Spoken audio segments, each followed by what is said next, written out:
जी बच्चों का बहुत शदीद इसरार है कि आप पार्ट 2 अच्छे करके पढ़ाएं पढ़ाएं पढ़ाएं। हमने आज पढ़ के ही जाना है। मैंने बड़ा कहा है कि थोड़ा सा पढ़ लो 10-15 मिनट, है ना। ऑनलाइन वालों ये जज्बा है इनका। देखो अगर ये ना होते तो ये रौनकें जो आपको आज 2-2 लेक्चर जैसे मिल रहे हैं, ये रौनकें आपकी नहीं लग सकती थी। ये इनकी वजह से। इनके लिए दुआ कर देना।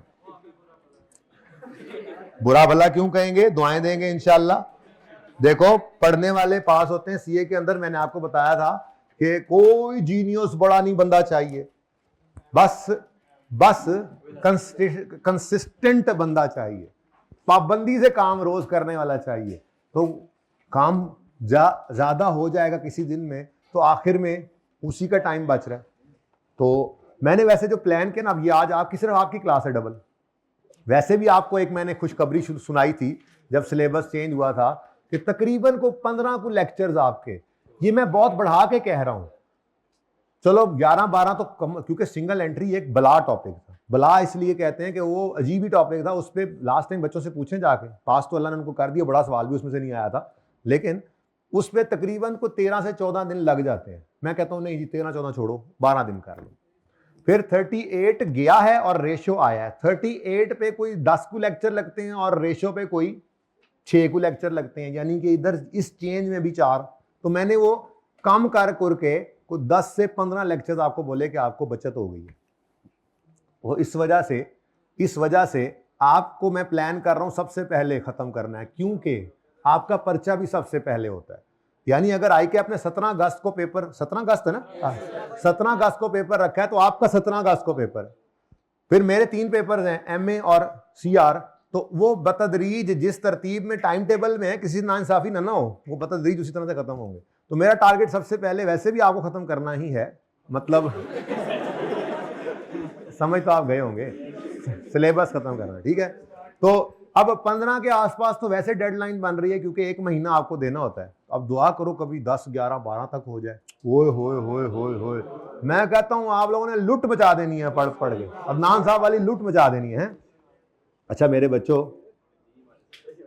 मेरे चांद तारो, मेरे राज दुलारो, इंपेयरमेंट वर्सेस डेप्रिसिएशन, बताओ क्या फर्क है इनमें।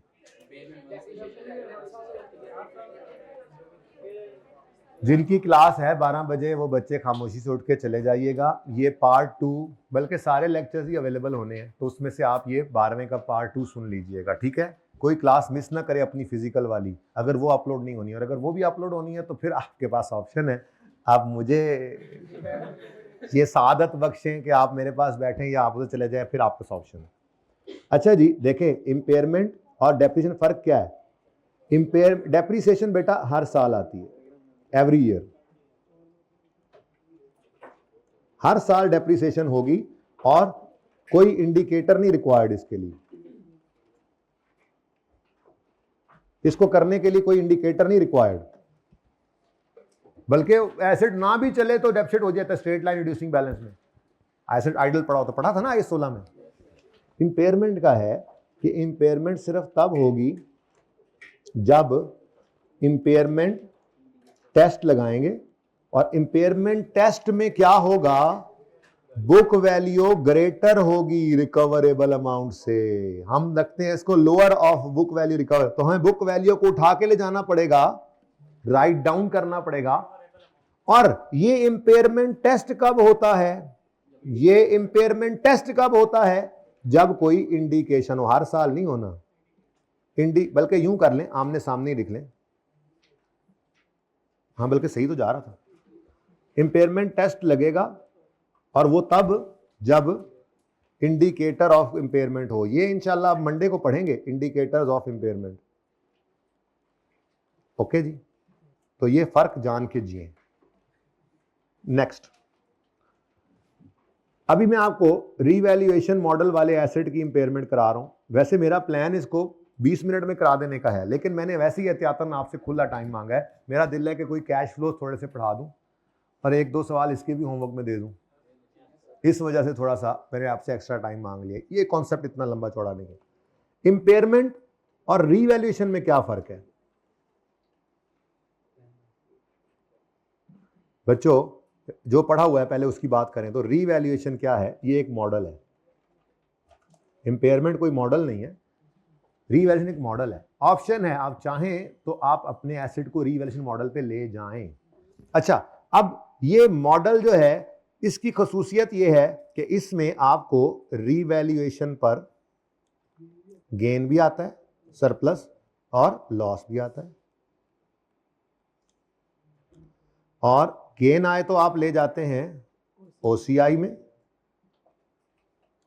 और लॉस आए तो आप उसको ले जाते हैं पीएनएल में। जबकि इंपेयरमेंट क्या है, ये कोई मॉडल नहीं है, this is fall in market, sorry, fall in value of asset, fall in value of asset due to any reason other than use, due to, सिर्फ यूज की वजह से वैल्यू की कमी तो डेप्रिसिएशन है ना, यूज के अलावा किसी भी वजह से वैल्यू कम होगी। मसलन इंडिकेटर्स पढ़ाऊंगा, लेकिन वैसे थोड़ा सा ऐलान करना शुरू कर देता हूं ना, आपको पता है पहले ही है जी। मसलन क्या जी, वो जी नई टेक्नोलॉजी आ गई है, भाई को चुप नहीं आ रही, नई टेक्नोलॉजी भी आ गई है। भाई आप डिस्टर्ब नहीं हो रहे इनकी वजह से, हैं? मेरी तरफ से, अगर भाई वो मेरी तरफ से आपको एक लगा दे तो आप उससे लड़ोगे नहीं? हाय अल्लाह, मैं कुर्बान जाऊं। तो मेरी जुबान पे भी थोड़ा सा यकीन कर लो कि मैं कह रहा हूं चुप करने फायदा है तुम्हारा भी, अगले बच्चे भी तंग हो रहे हैं, पिछले भी, मेरे चांद ना करोगे। मेरी रिक्वेस्ट है, कल मैं एथिक्स पढ़ा रहा था कॉर्पोरेट रिपोर्टिंग वालों को, तो उसमें एक चीज आई थ्रेट में, इंटीमीडिएशन थ्रेट। तो मैंने कहा इंटीमीडिएशन थ्रेट होता है बॉस का डर, या कोई ऐसा बंदा जो आप पे ऊपर सिग्निफिकेंस इन्फ्लुएंस रखता हो। मतलब मैंने जैसे उस्ताद शागिर्द, तो इसमें शागिर्द ऑटोमेटिकली इंटीमीडिएशन थ्रेट में होता है। मैं बॉस की एग्जांपल है, मैंने कहा यार बॉस कहता है बेटा रिक्वेस्ट है जरा ये कर दो, वो रिक्वेस्ट नहीं होती है, वो कहने को रिक्वेस्ट होती है। तो मेरी भी रिक्वेस्ट है कि चुप करके बैठो। अच्छा बेटा, मैं कह रहा था, इतनी मैं जबरदस्त बात कर रहा था, तूने भुला दी। क्या कह रहा था? एडी जबरदस्ती से भूल क्यों गई? मैं कह रहा था एसेट की वैल्यू में कमी ड्यू टू इस्तेमाल, तो डेप्रिसिएशन है। इसके अलावा एसेट की वैल्यू में क्यों कमी आ सकती है? मैं कह रहा था जी टेक्नोलॉजी बदल गई, अब हम जो प्रोडक्ट बेच रहे थे बना के वो ऑब्सोलीट हो गई। तो प्रोडक्ट ऑब्सोलीट हो गई है तो अब वो उस तरह से तो नहीं ऐसे बिकेगी जैसे पहले बिकती थी। अब जैसे सोच रहे थे ना कि इससे फ्यूचर में कैश फ्लोज आएंगे, मे बी अब उतने ना आए। एप्रोप्रिएट है इंपेयरमेंट टेस्ट लगा लो। अच्छा, इंपेयरमेंट टेस्ट लगाने पे इंपेयरमेंट हो ना हो ये बात की बात है, हो भी सकती है नहीं भी हो सकती है, पर इंपेयरमेंट टेस्ट से गुजार लो। मसलन हमारा डिलीवरी व्हीकल है जी, वो हमने फोर्क लिफ्टर रखा हुआ है फैक्ट्री में, वैसे कॉटन बेल्स उठाता है, उठा के दूसरी तरफ जाके जहां पे वो जिनिंग में डाल के उसको खोलते हैं बेल्स को, और उसके बाद धागा बनाने में डालते हैं, तो वहां पे वो पहुंचाता है। अब वो फोर्क लिफ्टर जो है वो जा रहा था तो खंबे में लग गया, डैमेज हो गया। अब डैमेज होने की वजह से हो सकता है उसकी फेयर वैल्यू कम हुई हो सकता है उसकी वैल्यू इन यूज कम हुई हो, इतनी कम हुई हो कि बुक वैल्यू से नीचे चली जाए। डर तो पड़ गया ना। अब डर को दूर करने के लिए क्या करो, अब ये क्या है, एक वैल्यू में फॉल आ रहा है but other than any reason other than use, any reason other than use, तो वो इंडिकेटर्स पढ़ेंगे हम इंशाल्लाह। ठीक है, कुछ इंटरनल इंडिकेटर्स अपने कसूर होते हैं, कुछ हमारे कसूर नहीं होते। ठीक है, वो इंशाल्लाह पढ़ेंगे मंडे को। तो fall in value of asset due to any reason other than use. ठीक है जी, आज भी वैसे कमाल ही हो गए हैं, जो ये दिन मिला हमें फुल। ओए ओए ओए यार, एफएआर को ऐसे पढ़ने का मजा आता है।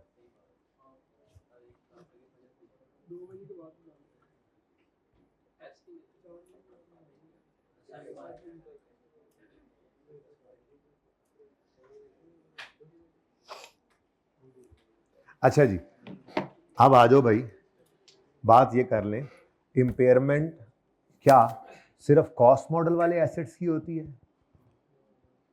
इंपेयरमेंट रीवैल्यूएशन मॉडल, क्यों रीवैल्यूएशन मॉडल वाला एसेट, आपने एसेट रीवैल्यूएशन मॉडल पे रखा हो तो उसका एक्सीडेंट नहीं हो सकता?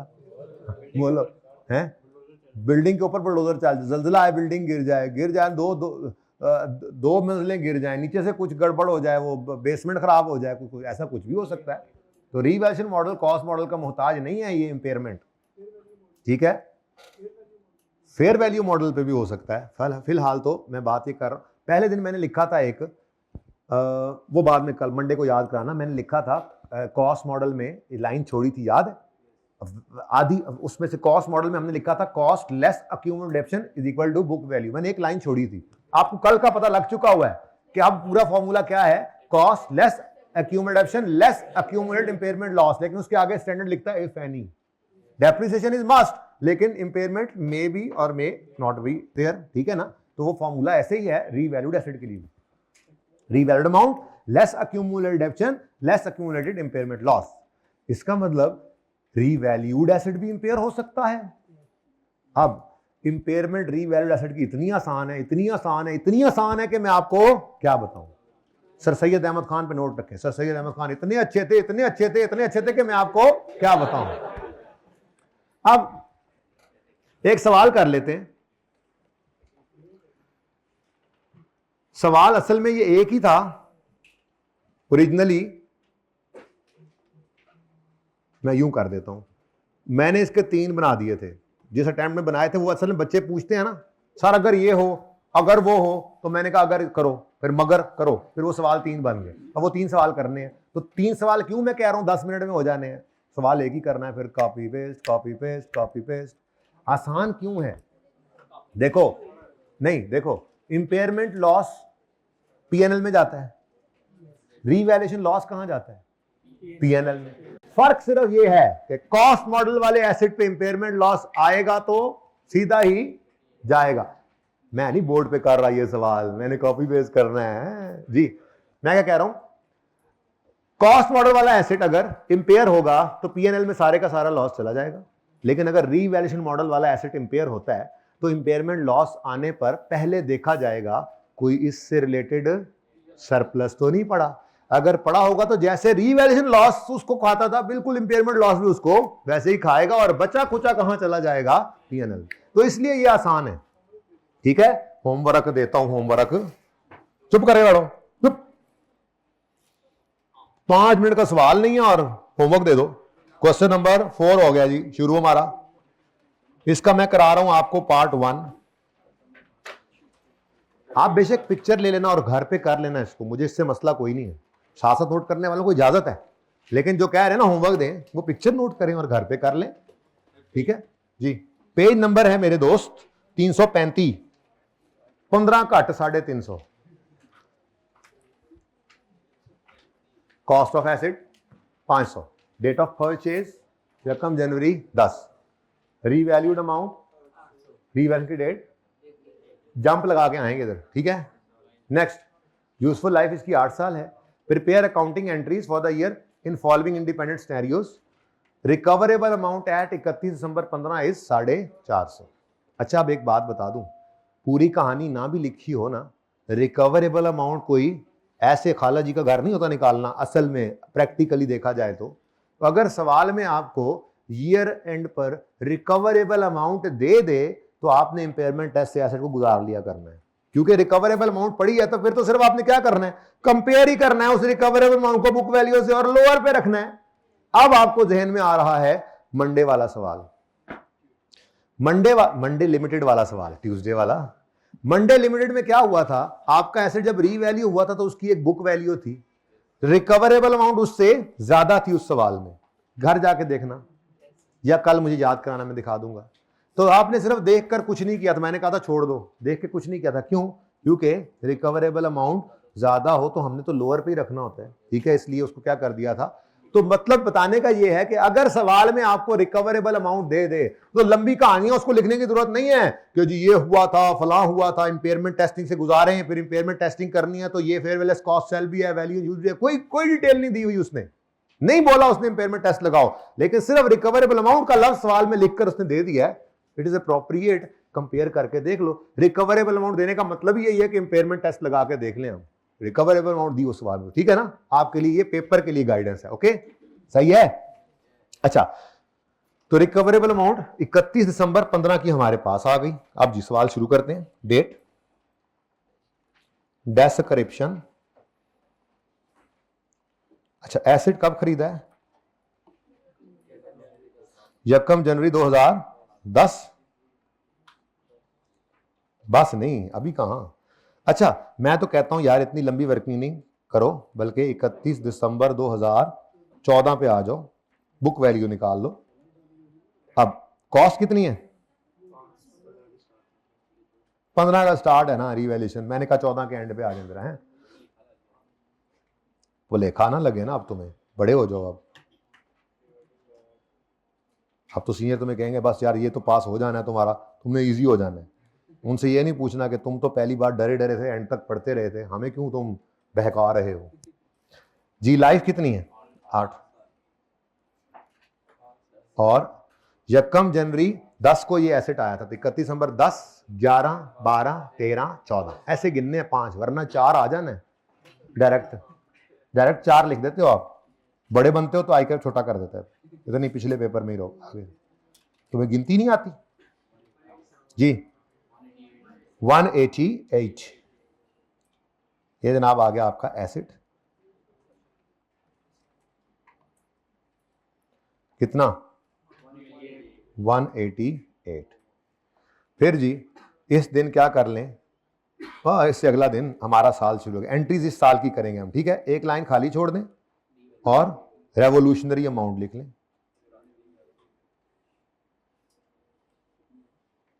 कितनी? 800। माशाल्लाह, सोना ले लाएगा है, कुर्बानी आ गई ना। हाँ जी, रीवैल्यूएशन सरप्लस आ गया। कितना जी? 612। बस रीवैल्यूएशन सरप्लस।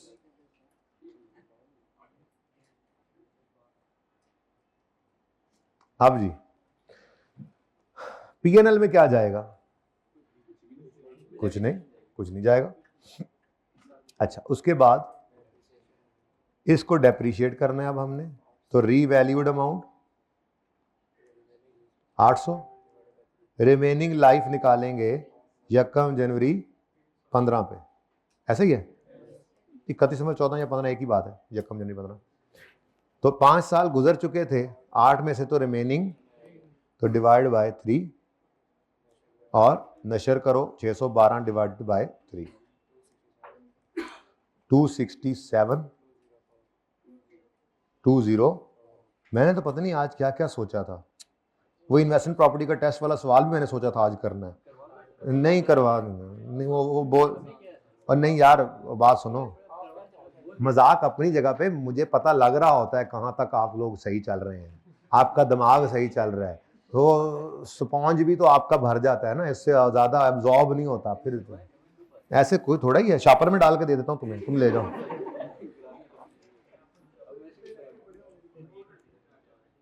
एफ जी बेटा, जी बेटा, ना निकालें 1 मिनट के लिए। 800/10 कर दें, नहीं सॉरी 800/8 कर दें, 100 डेफिसिट होगा, फिर 100 होगा, फिर 100 होगा, लाइफ खत्म। एसिड तो फिर भी पड़ा है। प्रॉब्लम समझ आई? ठीक है ना, मजबूरी है हमारी। जब एस्टीमेट चेंज होता है, ये हंसने की बात नहीं, ये बिल्कुल रेलेवेंट बात है, लेकिन लेक्चर पीछे जो बच्चे कवर करके हैं ना तेजी में, कभी कभी वो मिस कर जाते हैं चीजें। इंशाल्लाह कोई नहीं, उन्हीं के लिए तो ये रिवीजन प्लान्स आ रहे हैं, वो भी इंशाल्लाह 10 दिन में बेहतरीन हो जाएंगे। देखो बेटा, एस्टीमेट चेंज में भी यही करना पड़ा था, बफलो ब्राउन थी। अगर आप पुराने तरतीब पे चलें तो एसिड या तो ज्यादा डेफिसिट होता है या कम होता है, पूरा डेफिसिट नहीं होता जितना होना चाहिए। बिल्कुल ऐसे ही रीवैल्यूएशन के बाद, बिल्कुल ऐसे ही ये जो अभी हमने इंपेयरमेंट पढ़ा है इसमें भी है, ठीक है। तो buffalo is brown, we have to calculate remaining life. 5 33 408। Now डैन डैन चिक चिक खतरनाक म्यूजिक चल रहा है, क्योंकि रिकवरेबल अमाउंट सवाल में दे दिया उसने। अब देखो बच्चों, रिकवरेबल अमाउंट होती क्या है? लोअर ना बोलना हूं मैं, सवेर दा लगा होया।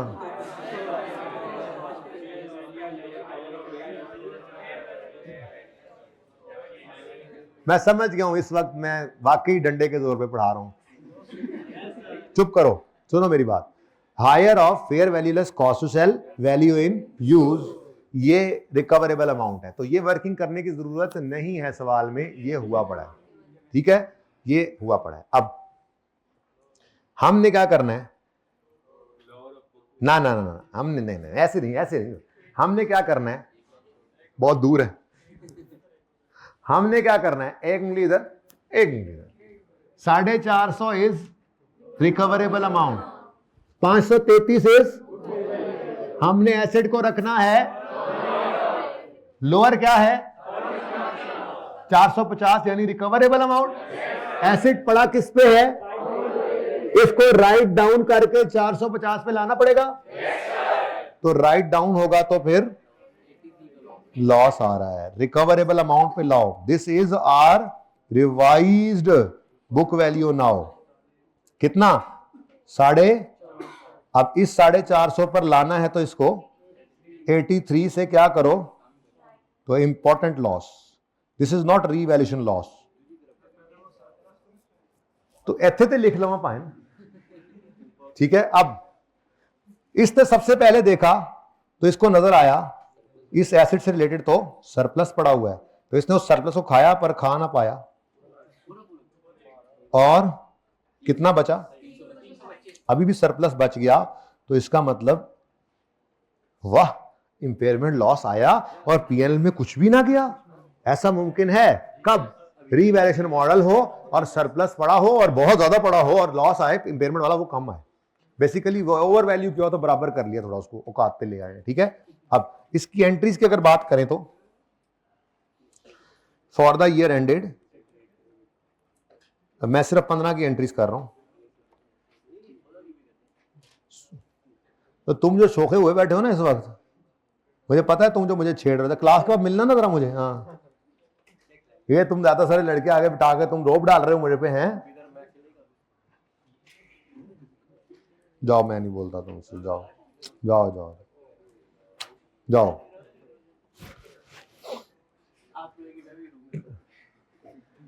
रीवैल्यूएशन के दिन क्या करना है, और भूल तो नहीं गया है 16, रीवैल्यूएशन के दिन क्या करना है, एक्यूमुलेटेड डेप्रिसिएशन को ट्रांसफर करना है एसेट अकाउंट में, to bring asset account at its book value. अब कितने है जी एक्यूमुलेशन का बैलेंस, हमने कहा जी ये रीवैल्यूएशन का दिन है, ये यहां से एंट्री शुरू हो रही है, ये तो बुक वैल्यू थी, अब इस दिन कितनी डेप्रिसिएशन एक्यूमुलेट हो चुकी है वो मुझे नहीं पता, इसका आंसर है वो निकाल दो मुझे जी, चलो मैं यहां लिख देता हूं, क्या है एंट्री, क्या है एक्यूमुलेटेड डेप्रिसिएशन डेबिट, और ये एसेट का नाम है कोई, चलो ये तो बहुत अच्छा है। अब सुनो इधर बेटा, इधर देखो, ये वर्किंग ऊपर वाली ये इधर लिख दो दोबारा बस, इनटू यही एक्यूमुलेशन थी ना जी, बोलो 313 12, तो 12.513 बन गया ना यार जी बेटा, 501 बन जाएगा, लेट इट बन, आपका दिल है बस के ये लिखूं, चलो मुझे क्या है 312.5 लिख देता हूं, आप ठीक, अच्छा चलो ठीक है, अच्छा मगरों लवो, फिर तुसी बात ये कहना है कि चंद चढ़ाता है सानू ही मगरों लाता है, ऐसी हरकतें करेंगे तो ऐसे ही होगा, वैसे एक्स्ट्रा पढ़ाना भी एक मुजाहिदा ही हो जाता है ना, मस्करा ज्यादा बनना पड़ता है उस्ताद से। अच्छा अब जी एसिड को रीवैल्यू करना है, एसिड थल्ले ले आओ, एसिड बढ़ गया, acid debit revaluation, you guys is nailed it, याद है यानी कि अभी तक आपको, एसिड डेबिट रीवैल्यूएशन सरप्लस इन ओसीआई क्रेडिट, क्योंकि अब ये टॉपिक नजदीक आ रहा है, स्टेटमेंट चीनी गुटी उसके अंदर ये सारा ट्रीटमेंट आना है, आगे सेट में इसने जाना है, फाइनल अकाउंट में इसकी एडजस्टमेंट ने आना है, याद है तो शुक्र है, मौजें लग गई मौजें जी। उसके बाद डेप्रीसिएशन की हमने 31 दिसंबर 15 पे, तो depreciation expense debit, accumulated depreciation credit जी 260, और फिर ट्रांसफर की एंट्री आ जाएगी, रीवैल्यूएशन रीवैल्यूएशन सरप्लस डेबिट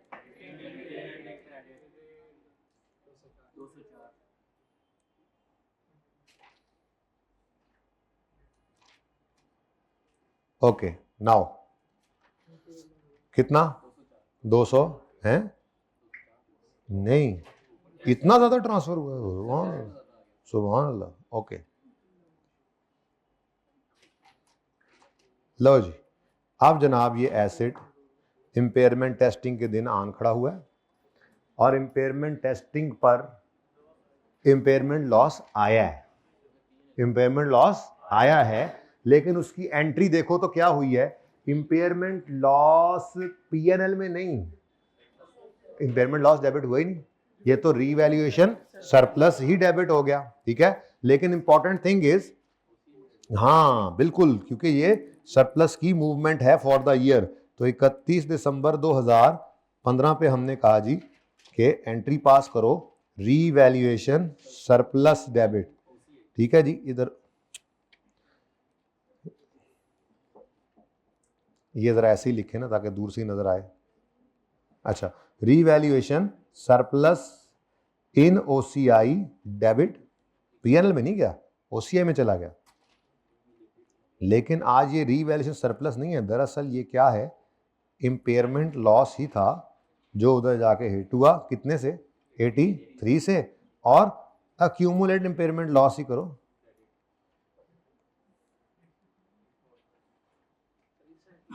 इस एंट्री का मैं समझाता हूं चांदमाई ये देखो ना आपने जब पीपीई का नोट बना रहे होना है तो क्रॉस कैरिंग अमाउंट वाला काम चल रहा होना है एक्यूमुलेट एडिशन या इम्पेयरमेंट लिख रहे होना है तो उसमें ओपनिंग डेप्रीसिएशन इम्पेयरमेंट लिया था ना और चलो इसमें आप कहोगे जी ट्रांसफर भी पहले ट्रांसफर हमारा ये सवाल होना है फिर डेप्रीसिएशन फिर ये इम्पेयरमेंट अब वो ओसीआई में डेबिट हुआ है 83 और वहां से जाके चेंज इक्विटी के अंदर उसने सरप्लस को कम करना है ये डेबिट की बात हो रही है क्रेडिट तो फिर भी यहां पे आना नहीं ओसीआई के तो बता रहा हूं ओसीआई में तो नेगेटिव 83 बनेगा और वो यार SOCI PNL OCI यहां पे आप क्या लिखोगे रीवैल्यूएशन नहीं लिखोगे इम्पेयरमेंट लॉस लिखोगे ठीक है लेकिन ये इम्पेयरमेंट लॉस जाके हिट किसको कर रहा है ये रीवैल्यूड एसेट था ना तो मैं यूं लिखता हूं आपके लिए वो बाद में लिख देंगे चेंज इन ये लिखते थे ना चेंज इन रीवैल्यूएशन सरप्लस लेकिन किस वजह से आया और है क्या नेगेटिव 83 ये हो गया अच्छा अब ये 2015 है अगर 2015 का statement of change in equity को देखोगे आप तो उसके अंदर रिटेन्ड अर्निंग्स के कॉलम में आपको ओपनिंग में नजर आ रहा है कुछ नहीं फिर during the year total comprehensive अच्छा आप कह रहे हो इसी साल के अंदर आ गया ओके ओके ओके ओके मैं समझ गया यानी आप यहां पे नेट शो करोगे पहले क्या आया इसी साल के अंदर क्या आया जी 612 का पॉजिटिव फिर उसके बाद इसने यहां पे क्या किया 83 या डेबिट हिट हो गई तो यहां पे नेट क्या बन गया इस नेट को ही ले जाओ ये भी ठीक है बोलो 529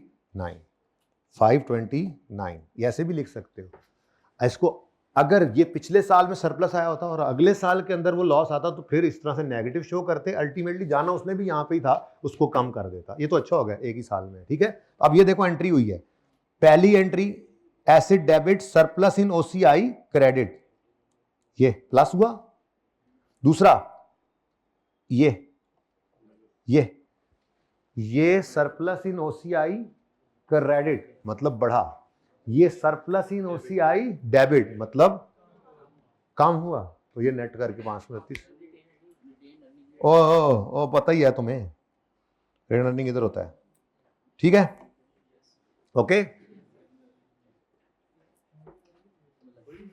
अच्छा यार फजूल बातें आप लोगों ने काफी कर ली आगे बढ़े बस ट्रांसफर क्या अब ये तो सवाल खत्म हो गया अब दूसरा सिनेरियो देखते हैं जो आप घर पे कर लीजिएगा बेशक I don't have any problem मैं तो करके ही भेजूंगा ना इसको अच्छा दूसरी बात समझ आई है ये जो मैं यहां पे लिख रहा था ये वाली बात समझ आई ये इंपॉर्टेंट बात थी मेरे हिसाब से तो क्या ये अक्यूमुलेटेड इंपेयरमेंट लॉस क्रेडिट क्यों किया? एसेट की वैल्यू में 83 कमी शो तो करनी है ना, कैसे करेंगे? इसको इधर डालेंगे तो ये इस क्लोजिंग में आएगा और बुक वैल्यू सही होगी उसकी, तो वो क्रेडिट की एंट्री आ रही है इधर। ओके, अच्छा लो जी, जी बेटा,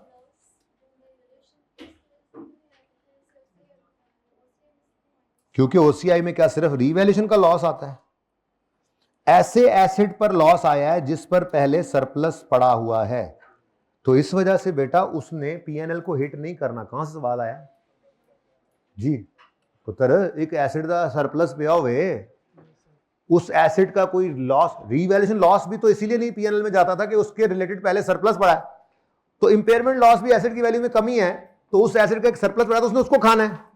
पीएनएल में कितना गया है ये अगले सवाल में समझ आ जाएगा ना। जब ज्यादा लॉस आएगा, सारा सरप्लस खा के भी कुछ आगे चला जाएगा, तो वो पीएनएल में जाएगा। ये पीएनएल में कैसे जाए? पीएनएल में तो तब जाएगा जब इसका सरप्लस सारा खत्म हो जाए। अगले सवाल में देखते हैं, ठीक है? अब देखो भाई, एसेट ही क्रेडिट हुआ है चन्न, ये एसेट ही क्रेडिट हुआ है। अक्यूमुलेटेड डेप्रिसिएशन का क्रेडिट होना मतलब एसेट का ही क्रेडिट होना होता है। अक्यूमुलेटेड डेप्रिसिएशन भी तो यही थी, अक्यूमुलेटेड इंपेयरमेंट भी यही है। आप एंट्री करना चाहें तो करते नहीं है ऐसे हम, लेकिन करना चाहें तो इसकी एंट्री जैसे depreciation expense debit asset credit करते थे, ऐसे impairment loss debit asset credit बोल सकते हैं, पर हम रखते इसको अलग है। एसेट की ग्रॉस कैरिंग अमाउंट अलग, एनी अक्यूमुलेटेड डेप्रिसिएशन अलग, एनी अक्यूमुलेटेड इंपेयरमेंट लॉस अलग। एसेट के अंदर कमी का नाम ही अक्यूमुलेटेड डेप्रिसिएशन का बढ़ना होता था, ऐसे ही एसेट के अंदर कमी का नाम ही अक्यूमुलेटेड इंपेयरमेंट लॉस का बढ़ना है। आपने यहां पे भी तो एंट्री की है डेप्रिसिएशन डेबिट एसेट क्रेडिट, लेकिन कहां पे किया एसेट का क्रेडिट? अक्यूमुलेटेड डेप्रिसिएशन में अलग। यही कर रहे थे। मुझे लग रहा है पता कि छुट्टी देने का टाइम करीब है, देता हूं जी बेटा। किसको? एक्सपेंस ही तो है, समझेंगे क्यों? लेकिन वो एक्सपेंस कहां गया? पीएनएल में नहीं जा सका। इसलिए नहीं जा सका कि इस एसेट से रिलेटेड सरप्लस पड़ा था। बिल्कुल ऐसे ही जैसे इंपेयरमेंट ये रीवैल्यूएशन लॉस आता था तो वो एक्सपेंस ही था, पर अगर उस एसेट से रिलेटेड सरप्लस पड़ा होता था तो पहले वो उसको खाता। अगला सवाल कर लेना, समझ आ जाएगी कि सारा लॉस जब खाया जाएगा तो पीएनएल में पहुंच जाएंगे। वही तो अगला सवाल था। मैंने कॉपी किया था यार, ये नहीं किया। ये देखो ना, ये पीएनएल के आगे लाल नुक्ता पड़ा है। पीएनएल में कुछ नहीं जा सकता है, एसेट की वैल्यू में कमी ही। अगला सवाल, ये क्या हुई?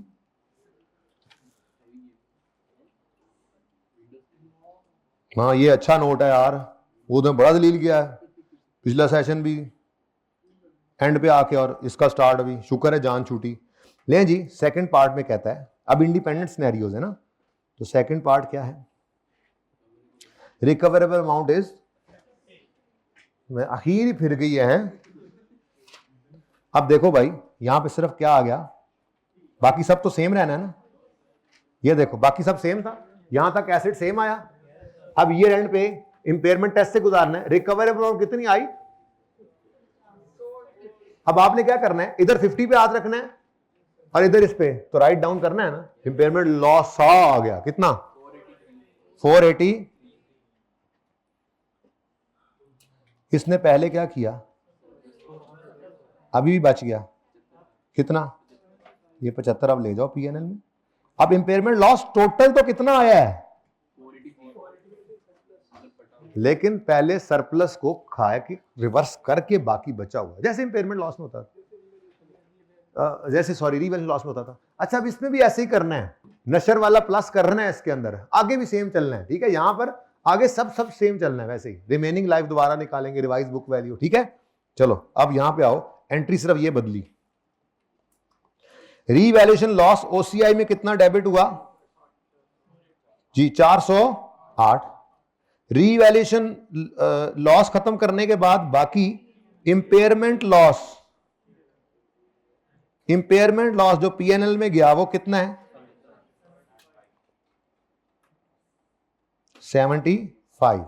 और एक्यूमुलेटेड इंपेयरमेंट है तो इंपेयरमेंट ही ना, एसिड में से कम जो कितनी की जी?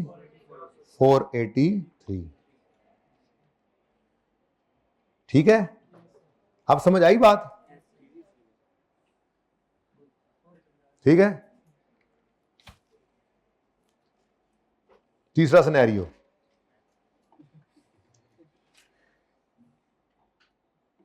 आ जा ना चन्न माई, तू भी मेरे बच्चों की तरह हो गया है, इधर आ ना। आप लोग अच्छे बच्चे, डंडे के जोर पे कोई भी नहीं आया, अपनी खुशी से आए, पता भी था लेक्चर अपलोड होना है, फिर भी आए। आपकी मोहब्बत ही तो मुझे भी मकरूज कर देती है बेटा, वरना कौन आता छुट्टी वाले दिन। आओ। हाँ जी, यहां तक तो काम सैम टू सैम चला, ठीक है जी। अब तीसरा सिनेरियो क्या है? तीसरा सिनेरियो क्या है? रिकवरेबल अमाउंट कितनी है जी? 550। एक तरफ आप 550 को देखते हो, दूसरी तरफ आप 533 को देखते हो, ये दोनों आपको देखते हैं, ठीक है। 550 is recoverable amount, 533 is book value. आपने रखना होता है lower of book value recoverable amount, तो बुक वैल्यू इज लोअर, तो आपने इसको इसी पे ही रखना है, यानी book value is book value, this is not, there is no revision. तो इसका मतलब बीवी सीए को भी कहते हैं, है ना, कर लो फिलहाल तुम, साथ साथ ना यू लिखा होता है ना, carrying amount, book value, WDV, है ना जी, समझने वालों को समझना चाहिए। अच्छा भी कर लो घर वालों ने कहा हुआ कर लो पहले, तो देयर इज,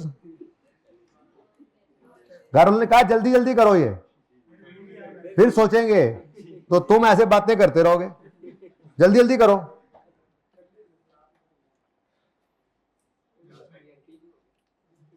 लो जी इधर देखो, इधर देखो, इंपेयरमेंट लॉस या तो इज या नॉट इज, तो टुडे नॉट इज, ठीक है। ये जनाब 3 सवाल हैं, इनकी पिक्चर से आगे मैं आगे से हट जाता हूं। कोने वाले बच्चों को मोबाइल इधर दें, तस्वीर खिंचवा के देता हूं मैं, मोबाइल वापस भी, ताकि मैं अपने सामने करा लूं। अच्छा, अब जो मेरा दिल था ना जी, वो भी अगर आप नहीं, वो जो पास पेपर 2 देने थे IH36 के, वो फिर ना दूं? नहीं, वो पास पेपर देने के लिए मुझे कैश फ्लो में क्या होना चाहिए क्या नहीं होना चाहिए ये बताना जरूरी है।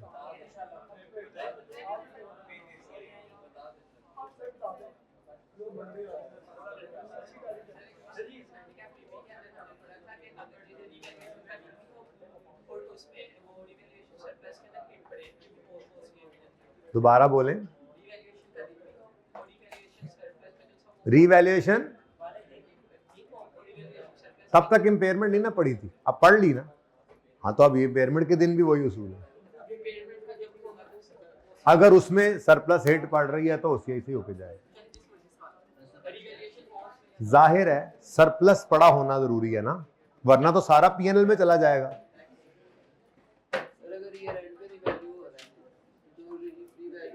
वेरी इंपॉर्टेंट क्वेश्चन, एकदम से भाई का दिमाग इस वक्त भी काम कर रहा है, लेकिन क्वेश्चन बहुत रेलेवेंट है, बाद में भूल ना जाए। सवाल ये है, अगर रीवैल्यूएशन और इंपेयरमेंट सेम डेट पर आए, यही कहना चाह रहे हैं ना, यानी ईयर एंड रीवैल्यूएशन हो, तो रीवैल्यूएशन भी आ रही है उसी दिन और इंपेयरमेंट भी टेस्टिंग करनी पड़ रही है उस दिन, तो पहले क्या करें?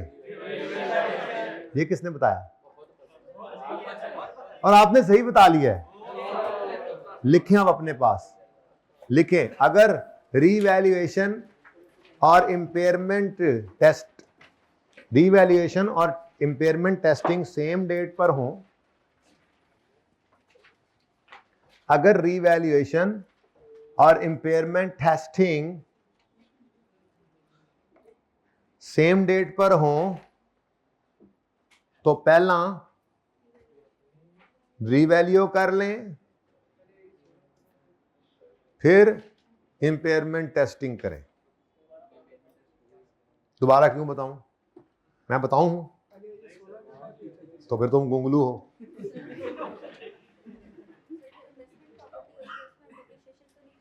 बेटा कॉस्ट मॉडल में करते हैं, फिर नहीं करते, क्यों नहीं करेंगे? इंपेयरमेंट तो हो सकती है, फिलहाल ये लिख लें जरा, फिर कर लेते हैं। अब वैसे मैंने पौने तक कहा हुआ है ना, 10 मिनट अभी हैं। हाँ जी, अगर रीवैल्यूएशन और इंपेयरमेंट सेम डेट पर आए तो पहले क्या करोगे? रीवैल्यू, फिर करना इंपेयरमेंट टेस्टिंग, ठीक है।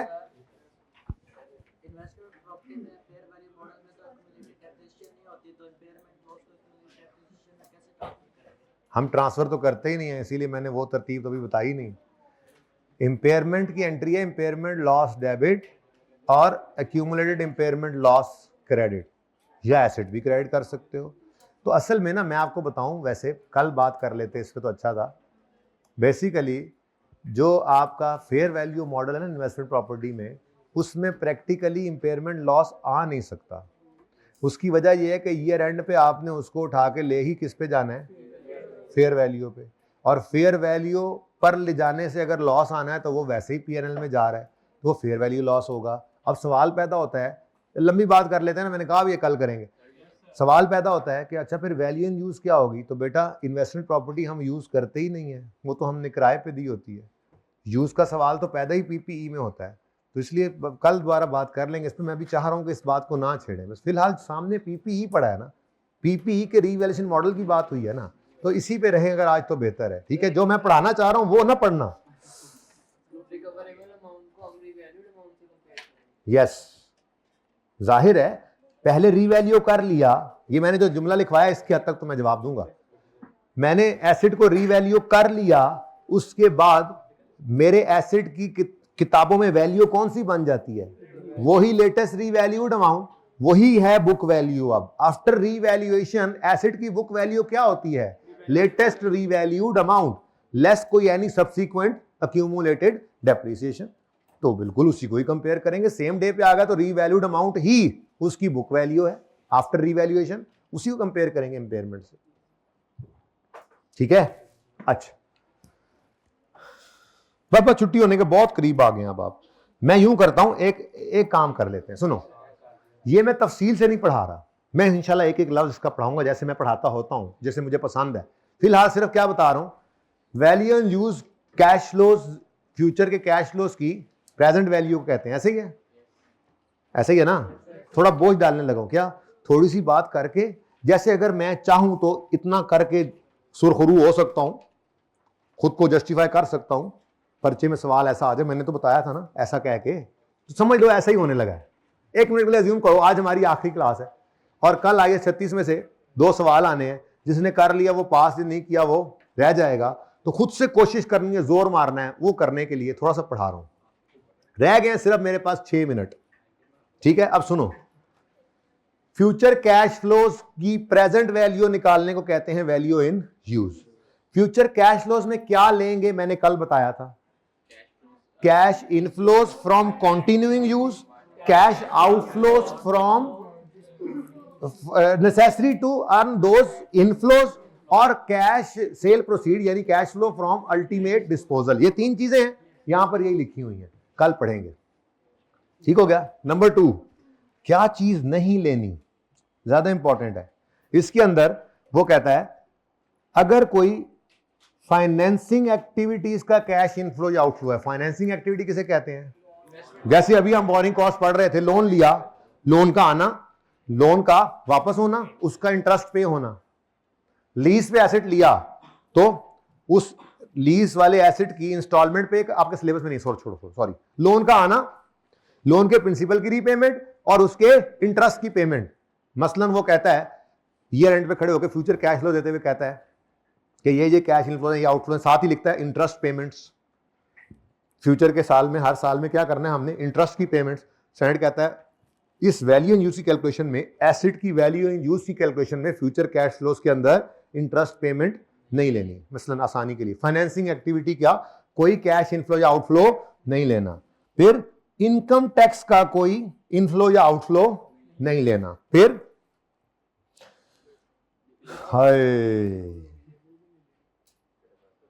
इसको मैं आसान अल्फाज में बताऊं तो क्या कहता है जी, outflows that had already been recorded as liabilities, मतलब एक्रूअल्स, एक्सपेंस पे नहीं हुआ, रिकॉर्ड तो हो गया। मसलन मैंने इस महीने अपने इस एसेट को, इस साल में अपने इस एसेट को चलाया, तो जितनी बिजली खर्च हुई, आखिरी महीने की बिजली भी उसमें ही शामिल थी, वो बिजली का बिल आ गया है, मैंने उसकी पेमेंट नहीं की अभी। अब हम क्या कह रहे हैं, फ्यूचर में एसेट चलेगा तो ये कमाएगा, लेकिन चलने के लिए ये खर्च आएगा। अब बिल दिसंबर का पे होना है जनवरी में, मैं कितने दिसंबर पे खड़े होकर ये फ्यूचर वाली पेमेंट को, दिसंबर वाले बिल की जो पेमेंट जनवरी में हो रही है, उसको जनवरी के कैश फ्लो में डालूं या ना डालूं? क्यों ना डालूं? क्योंकि एसेट ने वो बिजली इस्तेमाल कर ली हुई थी, तो एक्रूवल की सिर्फ पेमेंट हो रही हुई, तो धोखे में ना आना। उसको फ्यूचर कैश फ्लो में पर्चे में करेगा क्या? अगले सालों के कैश फ्लो देके कहेगा कि इसमें एक एक्रूवल की पेमेंट पड़ी है, वह एक्रूवल हमारे साल से रिलेट करता था, अगले साल में जस्ट उसकी पेमेंट हुई है तो उसको नहीं लेना। ऐसे ही इनकम भी तो हो सकती है। एसेट चला, चीजें बनी, पैसे नहीं आए लेकिन बेच ली थी हमने, इवन बन गई थी, इन्वेंट्री तो बन गई। अब फ्यूचर में वो चीजें बिकने से जो पैसे आने हैं, क्या उसको फ्यूचर कैश फ्लो में लेना चाहिए? स्टैंडर्ड कहता है ना लो, क्योंकि ये एसेट चलकर फायदा दे चुका है। ठीक है, तो इतनी बात काफी है। मेरे दिल में ऐसे आ रहा है,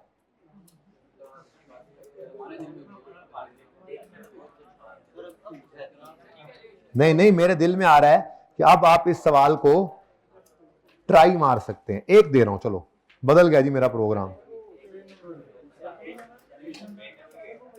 पास पेपर 2 है, पेज नंबर 348 पे। पास पेपर 2 है, पेज नंबर 348 पे। बस एक सवाल, ठीक है। अब रिवीजन प्लान जो है वो मैं आपको इंशाल्लाह तसल्ली से बैठ के लिख कर, IAS 36 का कोई रिवीजन प्लान नहीं होगा। सुन लो, आपने सबसे पहले क्या करना है? सबसे पहले आपने क्वेश्चन, कॉन्सेप्ट बिल्डिंग क्वेश्चन 1 या 2 में से कोई एक करना है, एक सिटिंग में। IAS 36 की रिवीजन के लिए कह रहा हूं, ठीक है।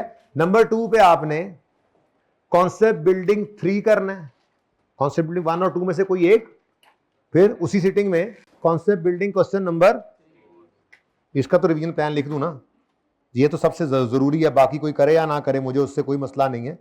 ये देखो इसी तरतीब में करना, कॉन्सेप्ट बिल्डिंग क्वेश्चन नंबर 1 कर लो, चलो 3 कर लो और 4, बस ठीक है। पास पेपर वो होमवर्क में दे दिया, इसको तो ट्राई करना है। मैं आते साथ इसी को कराऊंगा इंशाल्लाह आपको मंडे को, ठीक है ना? सही है। ये जरा ये है कि 36 जितना किया है ना वो काबू में रहेगा, ओके, कोशिश करनी है, ठीक है। चलो ठीक है जी, आज के लिए बस इतना ही। और पास हो गए हो, मुबारका, ठीक है जी। हाँ भाई, अब बच्चों के आने का टाइम हो गया वैसे भी, अब मैं अब जा रहा हूं, ठीक है, उनको मिलने। आप जाएं, हैं? मिठाई खाऊं, जो भी करूं, तुम्हें इससे क्या? जब तुम पास हो गए तो मैं तभी मिठाई खाऊंगा, खुशी में तुम्हारी। ठीक है जी, अल्लाह हाफिज, अल्लाह हाफिज।